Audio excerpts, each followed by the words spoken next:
On nous avait mis sur les traces d'Éric Cantona, le peintre footballeur. Hélas, la seule personne qui pouvait nous rencarder sur le milieu de la peinture, c'était l'oncle de Raoul.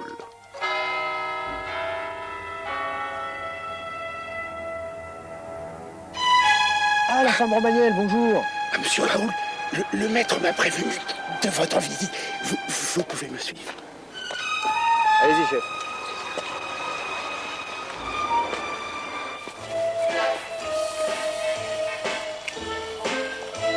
Dans Raoul, ton oncle, il a autant de poussière que son valet, là?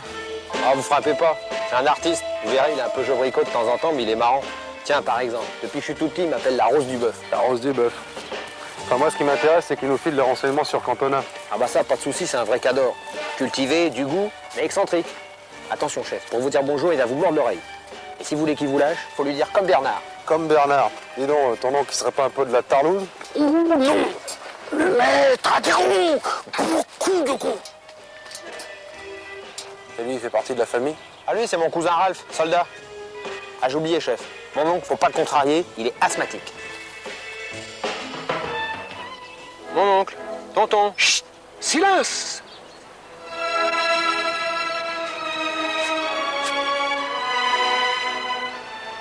Je crois que j'ai été trop loin dans la symbolique de la violence. L'agressivité peut déplaire, mais peut-être pas autant que la recette qui permet de changer l'or en caca. La Rose du Bœuf, ta vie me remplit d'aise. Comme Bernard. Comme Bernard. Oh. Commissaire Fernand, héros légendaire, venez boire un thé. Quel bon vent vous amène, mes enfants. C'est-à-dire, maître, qu'on aimerait avoir quelques renseignements sur un footballeur, artiste, Éric Cantona. Cantona, les génies latins, les footballeurs de l'émerveillement apocalyptique, mais aussi le peintre du néant majestueux, de la parabole symbolique. Il n'y aurait pas comme un paradoxe de mélanger le football et la peinture? Au contraire, commissaire Fernand, le football est un art mineur, tout vient de la peinture. Cantona est footballeur car il est un artiste avant tout. Quand il joue, il s'en mêle les pinceaux. Quand il rate, il fait une toile. Quand il est mauvais, on dit quel peintre. Et quand il réussit un but, on dit bravo l'artiste. Oh, bravo, mon oncle. D'où son obsession de placer ses tirs brossés dans le cadre.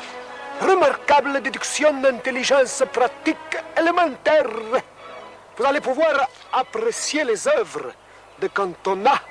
Raoul, t'es sûr que ton oncle, il s'est pas trompé de toile? Parce que là, tu peux lui dire qu'il n'y a rien dessus. Mon oncle, y a rien sur celle-là. La Rose du Bœuf, cerveau hermétique, stade zéro de l'imagination. Dans celui-là, il y a tout. C'est le néant absolu qui devient tout puissant.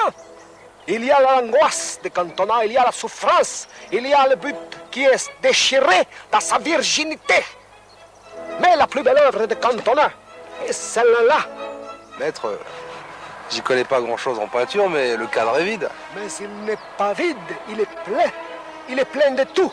Il est plein de la maison, il est plein de moi, il est plein de la carafe, il est plein de l'arbre. Il est génialement plein de tout. Bon, maître, on vous remercie. On en sait assez sur ce Cantona, on va pouvoir rentrer à la brigade. La Rose du Bœuf, tu n'as pas expliqué à ton ami le commissaire Fernand? Expliquez quoi? Allez, c'est quoi cette histoire, Raoul? Non mais ça va pas ou quoi? Moi? Chef, pensez à son asthme. Non mais... Vous allez le contrarier. Non mais ça va pas ou quoi, Raoul? Chef. Non. Cambrez-vous, commissaire Fernand. Commissaire, cambrez-vous, on dirait que vous avez une scoliose. Raoul, toi, ta famille, je peux plus vous supporter là.